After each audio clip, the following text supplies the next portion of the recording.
All right, we're doing NBA previews here on the Sports Loss podcast. NBA season's coming up. Teams have had their media days, and probably by the time you hear this, training camp will be done. Preseason games already in full swing. Quickly, before we get to the previews, let's recap an unprecedented, probably never to be replicated, 2019 NBA offseason, which started right after this. There's a new NBA champion, and it's a team from Toronto, Canada. We, the North, are now we, the champions, the Raptors, the 2019 NBA champs. Less than 2 days after the NBA season ended with the Raptors winning it all, Anthony Davis became a Laker. The former Pelicans star was traded to Los Angeles for a package that included Lonzo Ball, Brandon Ingram, Josh Hart, 3 draft picks, and 2 draft swaps. That was a hell of a haul for the Pelicans, who were quick to move on from Davis to another star forward. With the first pick in the 2019 NBA Draft, the New Orleans Pelicans select Zion Williamson from Duke University.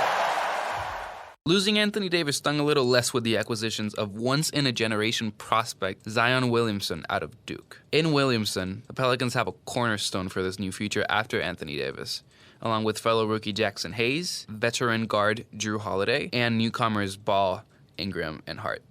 Other notable teams of the draft were the Memphis Grizzlies, who drafted Murray State guard Ja Morant, who came into the league with huge hype, and paired him up with young forward Jaren Jackson Jr., who played excellent ball for Memphis in his first year before suffering an injury and going down for the rest of the year. Another notable team was the New York Knicks, who had the 3rd pick and selected Duke guard RJ Barrett, native of Canada, has been stellar for Team Canada's under-19 squad before going to college, and definitely shows some promise heading into the 2020 NBA season. If y'all didn't quite get it, let me say it again, I'm here to stay. The Oklahoma City Thunder, meanwhile, parted ways with superstars Paul George and Russell Westbrook, marking the end of an era filled with consistent playoff success in Oklahoma City. George was traded to the LA Clippers for sophomore guard Shai Gilgeous-Alexander, veteran guard Danilo Gallinari, and a whopping 5 future first-round picks. Westbrook, meanwhile, was traded to the Houston Rockets for star floor general Chris Paul, 2 first-round picks and 2 pick swaps. So you see right there, OKC getting a huge haul, thinking about the future, moving on from the wonderful era that was Kevin Durant, James Harden, and the last man standing, Russell Westbrook. Is this the dagger?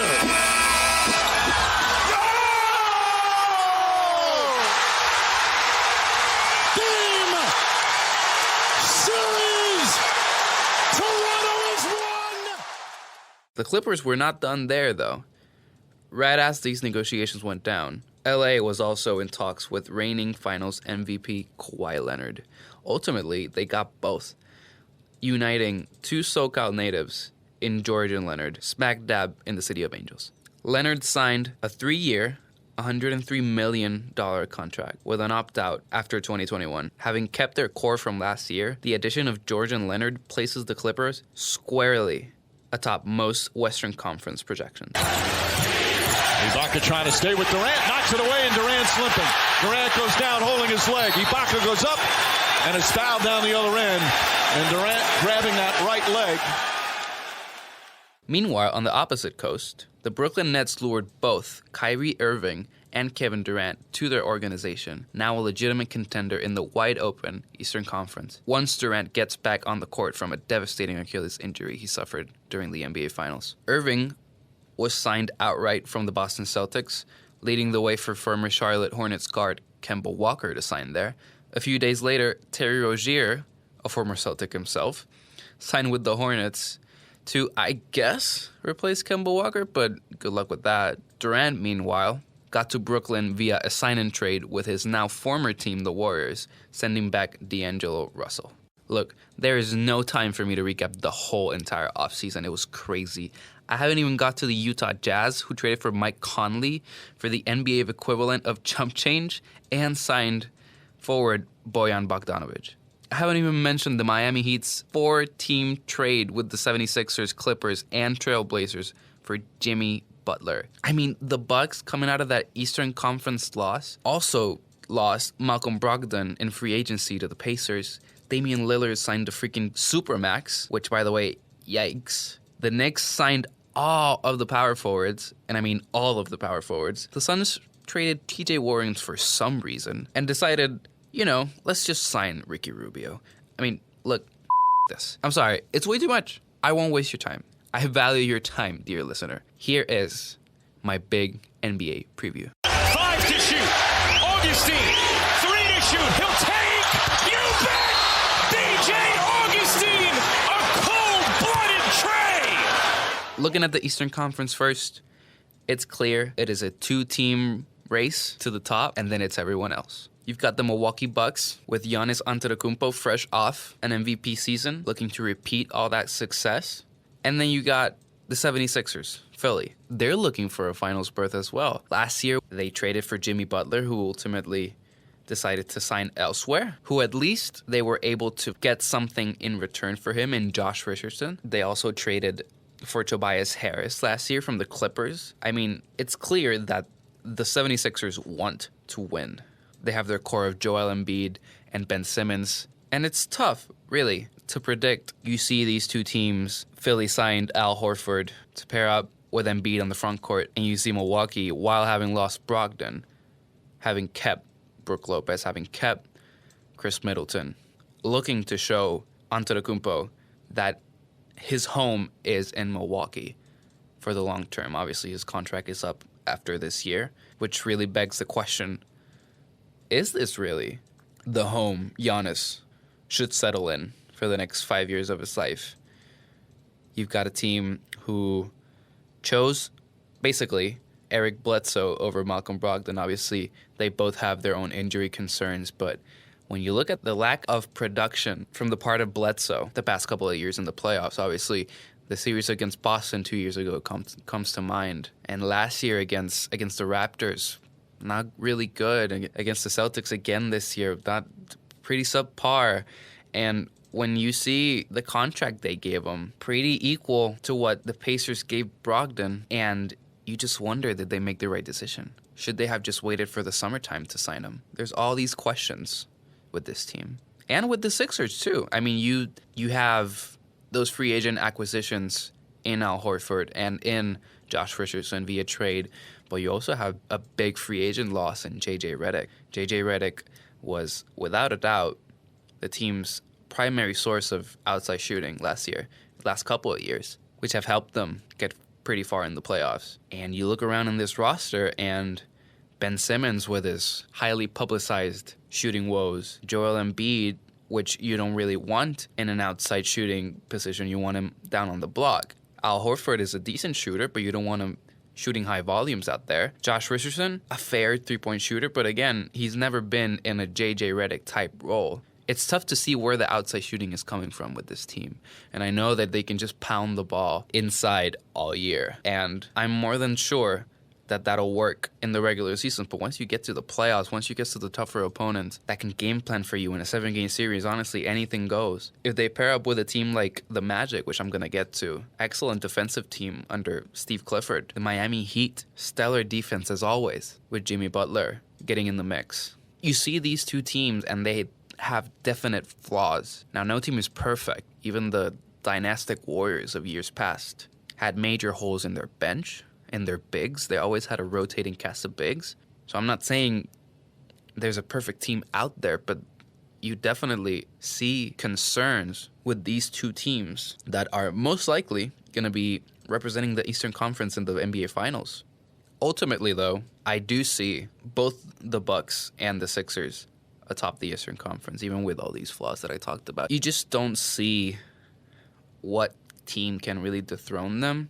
Even though I don't like particularly the rosters that much, there is no real match for them in this Eastern Conference that is not particularly as weak as years past, but still no match for the Western Conference. If you look at most projections, they have the Celtics at number 3, Pacers at 4, and I don't see it with either of those teams. Celtics are plugging in Kemba Walker in the place of Kyrie Irving. Obviously, some highly noted problems in the locker room last year. And the hope there is that you plug in Kemba Walker to this team and he'll fit right in. And he'll be Kyrie Irving light without the off-court situations. But if you look at that Celtics team last year, yes, Kyrie Irving was a distraction, but he wasn't the whole problem. It was a lack of ball movement, a lack of penetration from Jason Tatum, a lack of desire to play ball from Jaylen Brown. You can attribute some things to Irving, but you can't fault Irving for messing up the entire Celtics season. Though I will acknowledge the absolute blunder that is that Bucks series in the second round last year. Absolutely horrible from Kyrie Irving. Definitely the Celtics needed a leader. The Celtics needed someone better than what they got in Irving. Danny Ainge and the rest of the front office there in Boston, I'm sure, has high hopes for this season. Ultimately, though, I just don't see them being the third team. The Indiana Pacers are going to be without Victor Oladipo for a good amount of time. They were obviously without him last year due to that lower leg injury, and will be facing similar problems without him, and now without Bojan Bogdanovic, who left for the Jazz. You'd think that Miles Turner and Domantas Sabonis can hold it down while Victor Oladipo is out, but you just don't see a lot of options in their guard play. It's very thin, that backcourt. I just don't see how they can do much of anything. There's no creator in the offense. They obviously traded for TJ Warren, signed Jeremy Lamb, signed TJ McConnell from the Sixers. They did get Malcolm Brogdon, Justin Holiday. But even with Brogdon on the team, Brogdon's more of a secondary ball handler. He works best off the ball. He can't fully run your team, and what I mean by that is you don't want Malcolm Brogdon carrying your whole offense. You need that star scorer, and that's what's lacking here with the Pacers. Without Victor Oladipo, there's no primary scorer that can take the heavy burden of the offense. And even when he comes back, he's going to be recovering. That leg injury was something serious, and you worry about his injury concerns. He's had a couple of pretty big injuries in his career, and you just wonder, is he going to hold up? So ultimately, that Pacers team, quite nice. It has pretty good pieces around Turner, around Sabonis, around Oladipo, but really, I don't even see them cracking the top 5 in the conference. You got the 2 Florida teams in the Heat and the Magic. Those teams I am high on. With the Magic, it's just a matter of running it back with that team that in the second half of the season finished with the highest defensive rating in the league. They re-signed Nikola Vucevic this past summer, 4 years, $100 million. They picked up the team option on Markelle Fultz, who's still a question mark, on Jonathan Isaac, who many people think is going to have a jump this year. And you just look up and down the roster, and they proved last year that they don't need A-list guard play to get their offense rolling. And once you get past that fact, they don't have a lot of creation, but they definitely have great pieces. Not even taking into account that stellar defense. You got Mo Bamba returning, Aaron Gordon steadily improving. This is a year where he could definitely take a big jump, carry a heavier load in the offense. Overall, I really like this Magic team. And as for the Heat, obviously their acquisition of Jimmy Butler from Philadelphia this past summer, also in that trade, Myers Leonard coming from Portland. They drafted Tyler Hero out of Kentucky, an awesome shooter. Definitely has Heat fandom excited for this upcoming season. They have trade pieces in Goran Dragic and his expiring contract. James Johnson, always a good, steady quality power forward who tends to have like that one good shooting year and defense year every once in a while, and I feel like it's due. I feel like he's had a couple of less than average James Johnson years, and I feel like he is definitely due for a comeback. The Heat traded away Hassan Whiteside, who after that first breakout season in 2015 was never really what the Heat needed. Eric Spoelstra then decided to roll with Bam Adebayo, the young center out of Kentucky also, who I think has a great chance of winning Most Improved Player this year. I mean, if you look at the landscape of the league, it's him, De'Aaron Fox probably, great defensively. And when you take that into account, Hassan Whiteside was never part of the Heat's long-term plans. There was definitely a sense of buyer's remorse, probably almost immediately after they signed to his ginormous contract back in the cap spike of 2016. And just overall, they have some flexibility here. Their cap sheet will definitely be looking better once the summer rolls around, but knowing Pat Riley, he probably won't sit idly by, especially when the 2020 free agent class looks pretty lackluster. It's not hard to see the Heat trading for a big-name player in Bradley Beal if the Wizards decide to move on from him, in Chris Paul from Oklahoma City. Overall, just high upside for the Heat.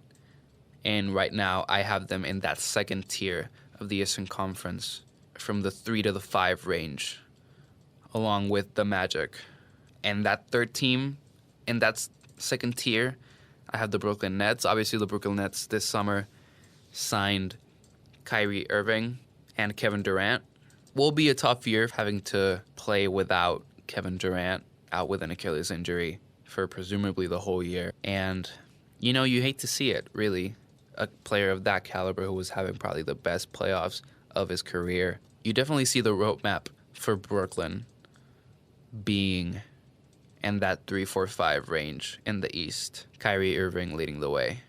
In that third tier of the playoff teams, I have the Pacers, like I talked about, the Celtics, which is probably a hot take, but there's just a lot of questions with that Celtics team. And the Toronto Raptors, defending champions, not projected to be higher up, obviously, with the departure of their finals MVP, Kawhi Leonard, after their magical season last year. It is tough to sort of position them. They obviously still have the winning core, just sans Leonard. There is a roadmap for them to get to the second round, potentially, but realistically, looking at their cap sheet, how Kyle Lowry and Marc Gasol both come off the books, it's really hard for me to see Masai Ujiri, the GM there, not blowing it up finally after however many years of being there and having inherited a team which he did not create and meant to blow up, but ultimately got him a championship. So these are my sort of predictions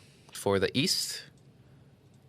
I won't say specific numbers. I would just put them in range. So I have the Bucks and the Sixers at the 1-2 spots. I think while flawed, they're not as flawed as the rest of the conference. They're definitely top-heavy. Bucks with Giannis, Sixers with Embiid and Simmons. And with those dominant players, you just don't see those teams falling below the 1 and 2 spots. At the second tier, from 3 to 5, I have the Brooklyn Nets, the Miami Heat, and the Orlando Magic. Like I said, Brooklyn has pretty high upside even without Kevin Durant this year. And the Heat and the Magic are just excellent defenses who will probably hold that up for the entire year. And in a conference with not so stellar offenses other than the Bucks and the Sixers, you can easily see them getting anywhere from 48 to 45 wins. And in that third tier for playoff spots, I have the Raptors, the Celtics, and the Pacers. I do not have the Pistons making the playoffs, a notable omission from my rankings. They did acquire Derrick Rose this summer, but the construction of the team right now is such that it is incredibly tough for me to see them getting into the playoff spot. That final playoff spot, which will probably be what they will be contending for, is that final 8th spot in the conference. And they made no real upgrades in any of their positions. They're locked with Blake Griffin at the 4 and Andre Drummond at the 5. They still have Reggie Jackson. Overall, it's just a weird team. Lack of true shooting. Second year for Dwayne Casey there. It's just a weird team, not a fun team to watch. They are a perfect example of mediocrity in the NBA, locked into this core that hasn't gotten them anywhere except the 8th seed. Their most notable moments are a sweep against the Cavs a couple years back when LeBron was still on the team, and they called it a competitive sweep. And while it was a quite interesting and entertaining series, it was still a sweep. This team, it's just sad. The team is going nowhere, really. And then in the bottom half of the conference, it's just a mess. You got the Hawks, and their young core obviously will most likely improve from last year. Trae Young, a good young prospect. They will definitely be one of those teams that you just watch on League Pass at best. You got the Bulls. They drafted Kobe White. Still have Wendell Carter, who obviously had a bunch of injuries. Zach LaVine, Lauri Markkanen. I mean, a good core of young players, just very dysfunctional organization with Garpax at the front office and Jim Boylan, the head coach. The craziness that ensued last year. Too unstable, in my opinion, to get far. Washington Wizards are an absolute mess. If it wasn't for Bradley Beal, I would pencil them in as a bottom 3 team in the league. Maybe not for long. His free agency is coming up, and as we've seen in years past, players are more likely to start asking for trades if they're not happy with the current situation of the team. Tommy Shepard, GM of the Wizards, is going to have a tough time deciding what to do with Beal.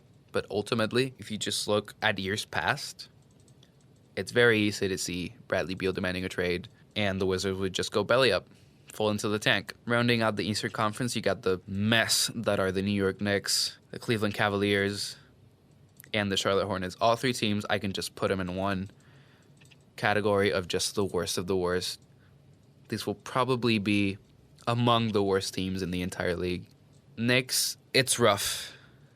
They had their hopes set on signing Kevin Durant, Kyrie Irving, anybody this summer, and they just ended up with guys like Bobby Portis, Julius Randle, all fine players. But if you notice, all play the same position. They also signed Taj Gibson. They already have Mitchell Robinson there. They have an overabundance of power forwards. This team just makes no sense. Ideally, RJ Barrett is a 2 or a 3. Sort of playing that point forward role. There's just nothing for him to work with. It'll be very tough for him.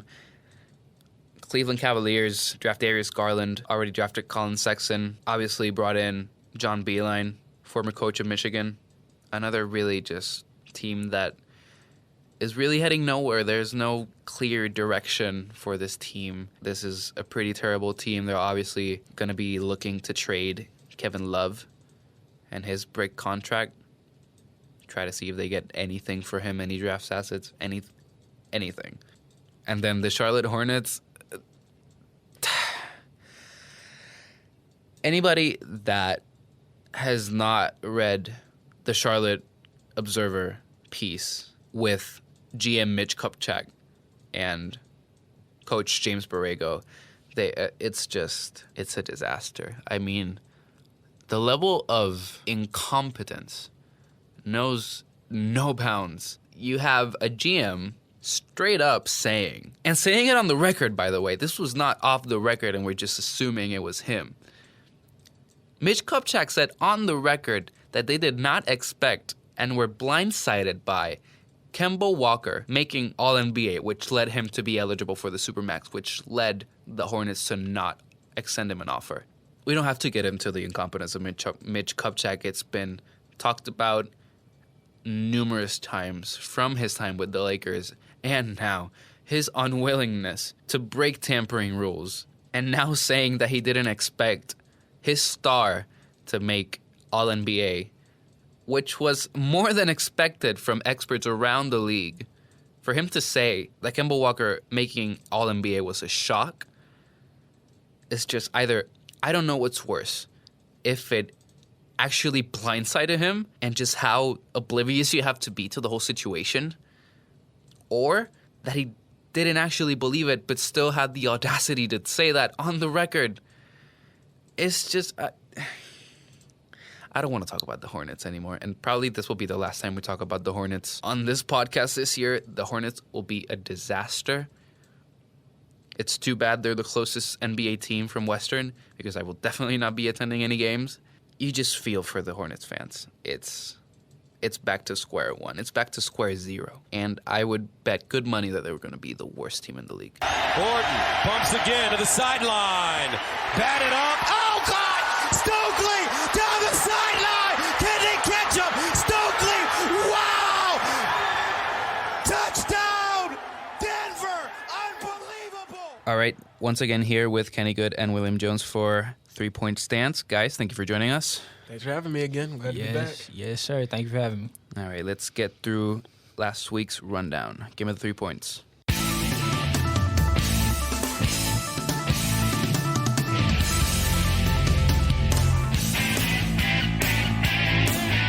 first point is going to be the biggest shocks and letdowns from last week. Then next, we're going to talk about should the Lions be taken seriously. And then lastly, we're going to do should the Cowboys or the Packers be more worried. So let's go ahead and start with the biggest shocks of last week. Who's your biggest shock, Will? The biggest shock to me is definitely the Ravens. Just coming off the Chiefs and the performance they had against the Chiefs.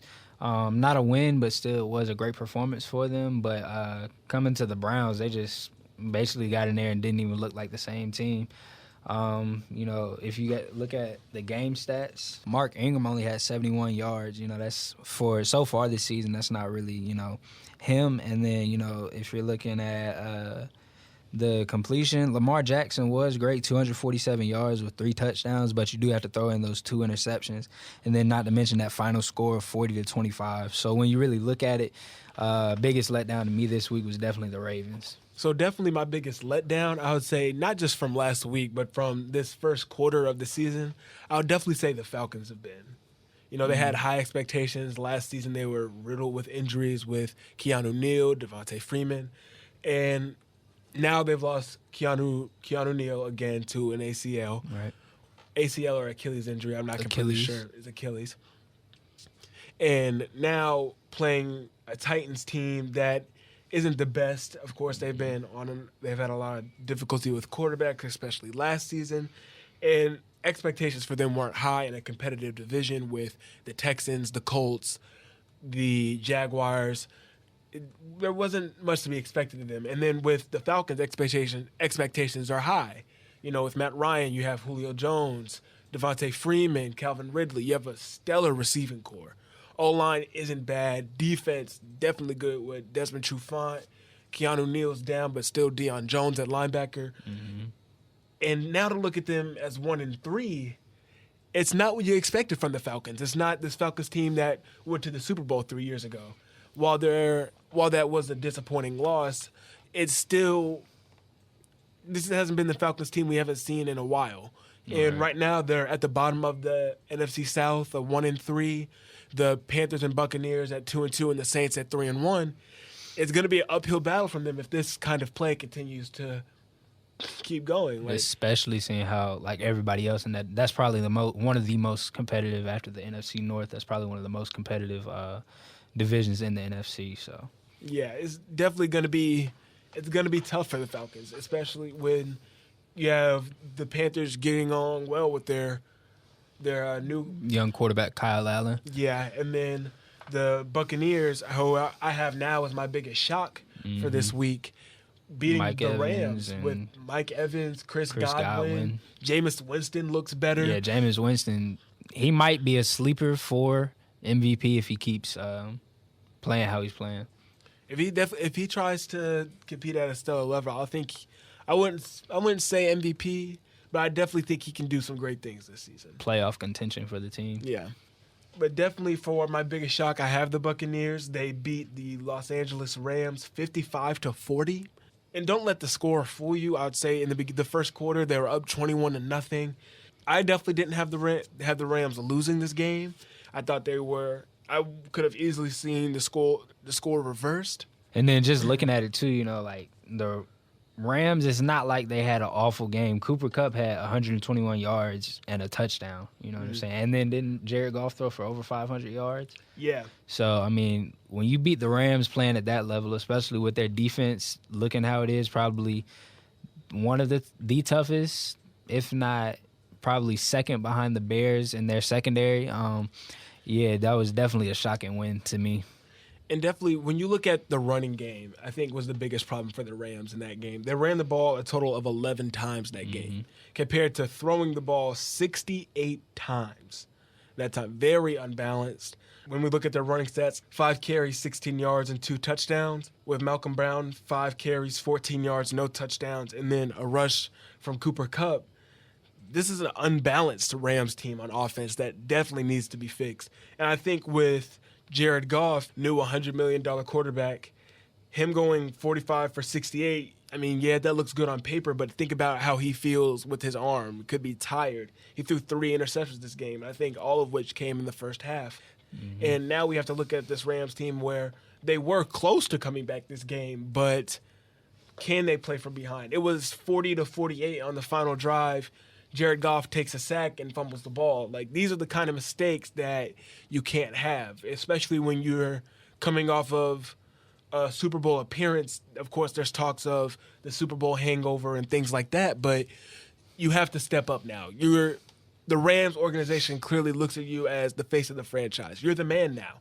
So now you have to act like the man. You have to act like you are the NFC champions. You gotta act like you're worth that money they're paying you. Exactly. And then I know I didn't talk about it, but my biggest shock is I know Buffalo didn't win, but they went in with New England and hung in there 16-10. So you gotta throw them in there. You know, they were just 3-0, and then they almost messed around and beat the Patriots. So that's definitely my biggest shock of this season or of this week.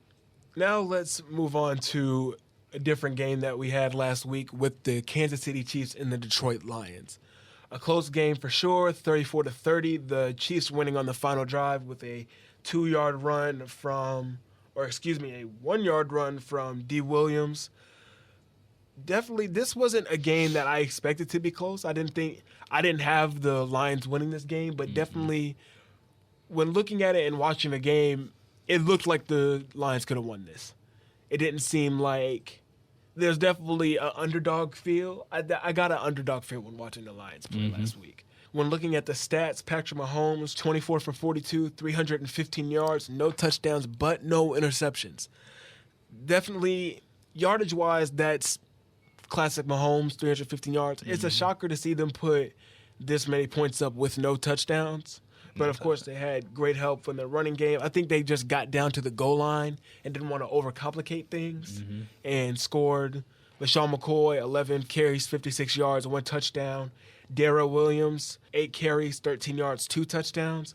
I don't think this was a game they needed to rely heavily on I wouldn't say not rely heavily on Mahomes. That's their franchise player, but definitely their defense helped them out. I believe it was Chris Breland who had a 100-yard fumble return.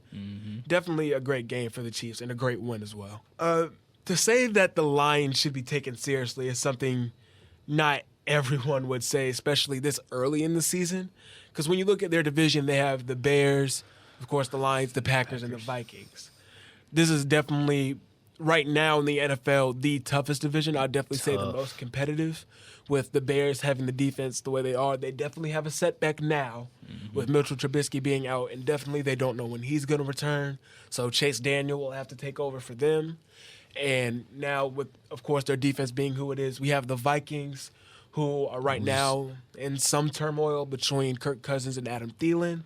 Yeah, and if you look at the Vikings too, like the Bears are definitely defensive minded, but if you look at the Vikings, they got Xavier Rhodes at DB, you got Harrison Smith at safety, you got Linville Joseph at on the D line, and then you take it over to their offense and you got Stephon Diggs, Kyle Rudolph, and Adam Thielen. So definitely Not to mention Dalvin Cook. Yeah, Dalvin Cook too, who's looking like he might be the best running back in the league with how all the other running backs are acting so far this year. So there's definitely a huge competitive factor when you're looking at the Lions and looking at their division if you're looking at it more generally. But I think it's kind of I need to see more from the Lions. I'm not saying that we shouldn't take them seriously. They competed with a stacked Chiefs team with some injuries, but definitely still a good team. It's just that we need to see more. We need to see them against a divisional opponent. I don't think they've played anyone in their division yet. So I definitely need to see how they stack up against people like the Packers or the Vikings or the Bears. They need to see, and definitely some more NFC threats. The Lions aren't a Super Bowl contender, and I'm not saying they're going to win their division, but there's a chance they slip into the wild card, especially with the NFC itself being so competitive. They need to win these games. They're 2-1-1 right now. It's weird to see them tie with the Cardinals, but also almost beat the Chiefs. Yeah. So now we're in this mutual state where it's are you who you think you are. So I wouldn't say should we take them seriously. It's just that I need to see more. So going on to the next topic, moving on to teams who should be more concerned, I definitely think two teams in particularly are looked at to me, which are the Cowboys or the Packers, who should be more concerned. To me, in my opinion, although I am a Dallas fan, I'm going to keep it very unbiased here. I do believe that the Packers should be more concerned. And why I say that is, if you look, they did play the Eagles, but the Eagles put up 34 points against them. And the Packers are supposed to have this amazing defense that's coming on that they haven't really relied on so far yet this year. So looking at that, them putting up 34, the Eagles putting up 34 against the Packers, and then looking at the stats, Carson Wentz only threw for 160 yards, but, you know, you let Jordan Howard, who hasn't had the best of seasons, for 87 yards and 2 touchdowns. So, but then if you do go to the Cowboys game, the reason I say the Cowboys should not be as worried, Dak Prescott did what he does. He still is perfect in the third quarter. He threw for 223 yards. He did have an interception and he didn't throw for a touchdown. But also, you got to look at it as the Saints are still a stacked team. While they are without Drew Brees, they do still have Alvin Kamara at running back and Michael Thomas at receiver. Their defensive secondary is amazing. And then looking at it in that game, they only allowed like 45, not even 50 total rushing yards. So if you do look at it, the Saints played a great game. So definitely I think the Packers here have something to be more worried about than the Cowboys, because to me, the Cowboys-Saints game was a little more balanced, whereas it seems the Packers was just kind of hectic and all over the place. When you look at the team the Cowboys played, the Saints were able to stop the run game and force Dak to throw, which when I guess the Saints picked the lesser of the two evils and decided to have Dak throw. And when you look at the one interception Dak had was on the Hail Mary at the end. So we can get rid of the one interception. 22 for 33 yards wasn't that bad. And definitely they were placed in a position they could have won this game if they got a play to Cobb a bit sooner and got closer to field goal range. Yeah. Also, you know, the Cowboys did kind of beat themselves. You know, you got to point out Jason Witten fumbling. You know, that would have put us at like the Saints' 50-yard line, I think, before halftime that was. And then, you know, you look at Randall Cobb late in the game, not making the clutch play on 3rd and 2, just dropping the ball when it went right straight through his hands. So you definitely got to look at the Cowboys did sort of beat themselves in a way. So they're definitely, and when you look at the one Zeke fumble on, I want to say 4th and 1, when I look at it, I don't see a fumble, but it doesn't matter what I think, it's what the refs think. It's plays like that where, regardless, it's a fumble. The Cowboys did, in fact, beat themselves in a way. This was a winnable game for the Cowboys. With the right opportunities and you make the right plays at the right time, this is a winnable game. Another play where Dak had Cobb wide open in the back of the end zone, just missed a second late on that throw, or a second early. Just with a few plays going right, this game looks very differently, I think. And while credit to the Saints for winning, this game could have easily not gone in their favor. So now let's switch into our last topic before we do game picks. Is Patrick Mahomes MVP already? Right now, if we look at it, Patrick Mahomes has a 67.9 completion percentage, over 1,500 yards, 10 touchdowns, and no picks, with a 120.4 QBR. This is the best in the NFL. This is the best right now in the NFL through 4 weeks only. But I have a hard time seeing someone else take MVP from him. It would have to be someone like Tom Brady or Aaron Rodgers to have a stellar season through these next 12 weeks. But I just can't see – I see Mahomes repeating. I think it's already in conversation, and I think it's going to take someone spectacular to beat Mahomes out for MVP. Yeah, I can definitely see him repeating, but just want to, disagree. I mean, I do see – if anyone else were to beat him, Tom Brady, most definitely with the season he's having. But also, like I said before, a sleeper is definitely Lamar Jackson, especially if he keeps playing the way he's playing throughout the season and advances his team through the playoffs. I definitely could see, Lamar Jackson coming on as a pick for MVP. I can agree with you with that. I think definitely not a lot of people are looking at not just the way he's playing this season, but the development he went through. Because with last season, a lot of talk about him being, he's a running back, or he's not going to last, his body's not going to last. He's made some spectacular throws this season.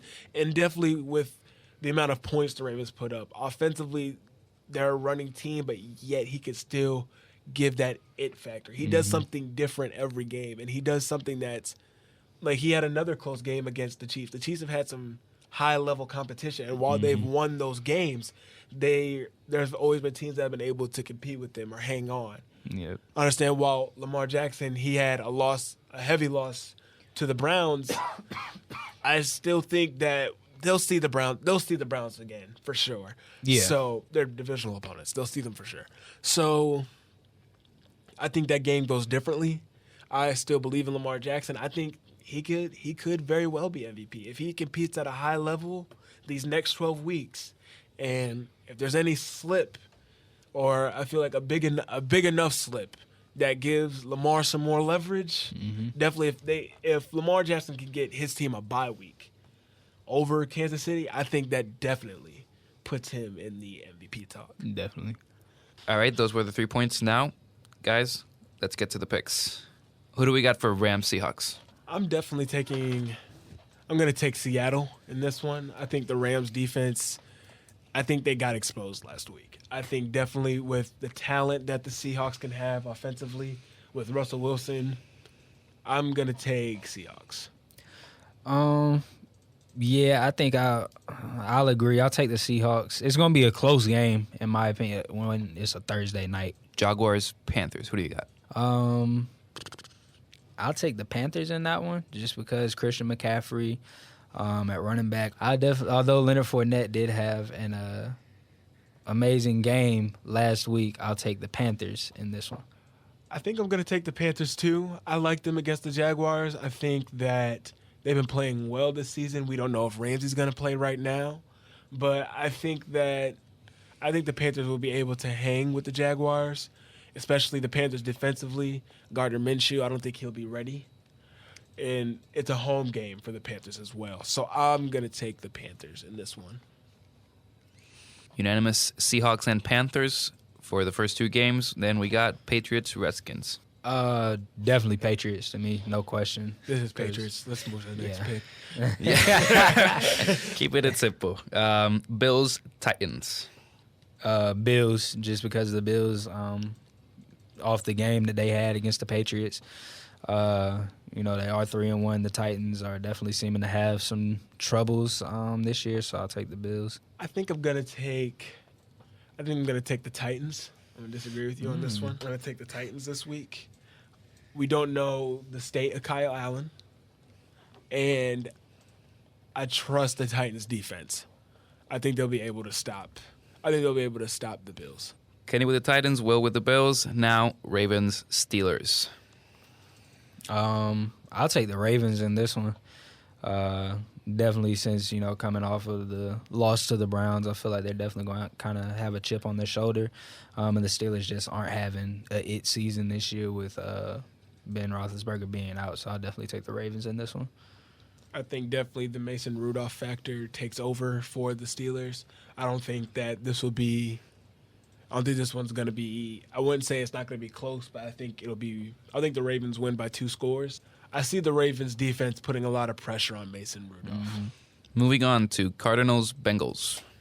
With this week, I think I see Kyler Murray getting his first NFL win. I understand that they're 0-3-1 right now, but I don't think the Bengals hang on for this one. I think they've been struggling. I think while the Cardinals have been struggling as well, I think they've just played some really good teams. They've played the Ravens. They've played the Lions. They've been in some very close games for the most part. So I'll give the Cardinals a win. Yeah, I think I'm going to go Cardinals here as well. As long as the Cardinals' offensive line can hold up and not let the Bengals' defense put too much pressure on Kyler Murray, I definitely think the Cardinals will come out with the win. They say great minds think alike. Moving on to Falcons, Texans. This is a tough one to me. I'll take the Texans just because I really have no reasoning behind it. I'll just take the Texans on this one. I'll take the Texans. I think that with Keanu Neal being gone, the Falcons are going to have a tough time. The Texans have Will Fuller, DeAndre Hopkins. They're going to have a hard time on defense. I think I think the Falcons will get pressure on Deshaun Watson, as many teams have, but I don't think it'll be enough. Moving on to this NFC South matchup, Bucks-Saints. I think I'll take the Saints in this one.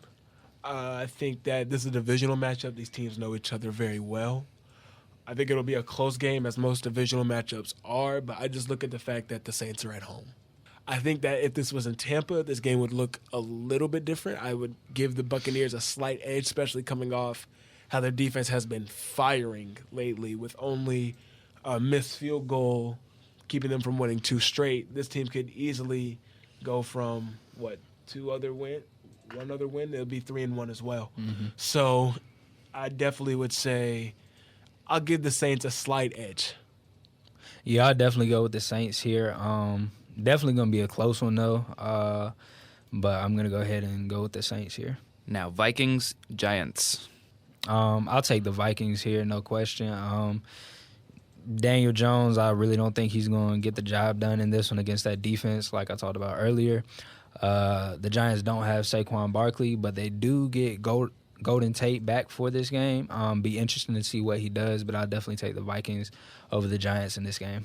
I'll agree with you on that. I think that the Vikings can definitely get the job done. I think Thielen and Kirk Cousins will be going out into MetLife Stadium with something to prove. Mm-hmm. And I don't see Daniel Jones performing that well. I don't think he performed well last game either with 1 touchdown and 2 picks. I really feel like the defense for the Giants has really been what's working for them. And they played a not so good Redskins team last week. I think with the Vikings being a potential wild card playoff contender, we can get a good look at what the real Giants are. Mm-hmm. Taking a trip across the pond now, Bears-Raiders. I'm definitely going to say the Bears. I think the Raiders have been dysfunctional. I don't think they had a close game with the Colts last week. I don't see the Raiders getting past that defense. I can't get over the defensive factor. If they can get pressure on Chase Daniel and maybe disrupt the receivers at the line, then maybe the Raiders can get this win. But at 2-2 right now, I don't see them getting past the Bears.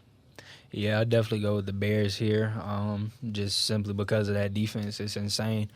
So, and also the Raiders, just looking at them offensively, I just don't have any faith in their offense right now. So I'll definitely go Bears here. Taking a plane back to Philly, Jets-Eagles. I'm going to go Eagles here, just because looking at the Jets, they might have Sam Darnold back. It's a possibility. He hasn't been ruled out yet this week. Yeah, so they might have Sam Darnold back. That's really their only plus. Le'Veon Bell hasn't really – he's had a good season, but nothing like his seasons back in Pittsburgh. So I do think that the Eagles are going to come in and win this one. I think if the Eagles receivers can help them out this game, they'll be playing a good secondary with Jamal Adams back there. Mm-hmm. I think that if Zach Ertz, Nelson Aguilar, Alshon Jeffrey, I think if they can go out there and keep good hands on the ball, these are good receivers. These are NFL wide receivers. I don't think it'll be a problem for them. I don't think it should be a problem. I'll say that. But I'll take the Eagles in this one. Afternoon game in sunny LA, Broncos-Chargers. I'll definitely take the Broncos on this one. Excuse me. Whoa. I'm keeping that in. Whoa. I'll definitely take the Chargers on this one, especially because they could get Melvin Gordon some reps, and then also just look at the season Keenan Allen is having so far. And not to mention the Chargers defense is, pretty good. It's had some ups and downs this season, but just looking at the Broncos, I don't think they have any chance here. I'll definitely go Chargers on this one. I'll definitely take the Chargers on this one. I think with Melvin Gordon being back and Austin Eckler back there in the backfield, especially with Bradley Chubb being done for this season, it's not going to be the same Broncos pass rush. I think that the Chargers find a way to get this one done. Shortly after that, Packers take on the Cowboys. This is a tough one. We have some good teams, both coming off losses, but of course undefeated for some time. The Packers defense, I think, was surely exposed last week by the Eagles, and the Cowboys coming off a tough loss in New Orleans. I'm going to edge the Cowboys out in this one. I think the Cowboys can finally beat the Packers. I think that, and not to slight at Will, but I think the Cowboys can definitely win this game. I think if Zeke gets to the ground running, literally, I think they give time for Dak to throw, and as long as they make smart decisions. I think smart decisions win this one for the Cowboys. Yeah, I'm going to definitely go. Well, I'm going to go to Cowboys. But, yeah, definitely we do have our left tackle, Tyron Smith, is ruled out. But our receiver, Michael Gallup, is a possibility. So in terms of if we can just get to going on offense, I definitely think that the Cowboys will win this one. But don't count the Packers out. It'll be a tough one. Maybe I think the Cowboys only by 3, maybe a field goal last second or something. Final game of Sunday night, Colts-Chiefs. I'm definitely going to go ahead and take the Chiefs here, going 2-5-0 just because Chiefs, like I said, explosive offense. Patrick Mahomes looking like he could be a repeat MVP. So definitely going to go ahead and take the Chiefs. But I'm not saying it'll be a close one. It's going to be a good game because the Colts still do have some talent on their roster. I'm going to say the Chiefs, too. They'll be in Arrowhead, one of the loudest stadiums in NFL. I don't think Jacoby Brissett will be able to handle it. We don't know the status of T.Y. Hilton's health. I don't think he'll be 100%. He may play. But I see in this primetime game the Chiefs winning. Definitely. Also, just to throw in, Tyreek Hill was limited in practice today, so he could possibly be cleared. Definitely hope to see him out on the field. Now, moving on to our final game of the week, Monday night, Browns-49ers. I'm going to take the Browns in an upset. I think Baker Mayfield has more to prove. I think that he's going to go out there and try and show the league in a primetime game, too. They played their last Monday night game against the Jets and played very well. It'll be an away game in Levi Stadium. I think that it's going to be tough, but I think the Browns can win this. I'm going to disagree. I'm going to go 49ers. If Jimmy Garoppolo can make his reads and get the offense firing on all cylinders, and then if that defense can come out and do what it did in the first game of this season, I definitely think that the 49ers have a great chance of winning this one. So I'm going to go 49ers. All right, and that, my friends, was 3-Point Stance with Kenny Goode and William Jones. Guys, thanks for joining us. Thank you for having me. Yes, sir.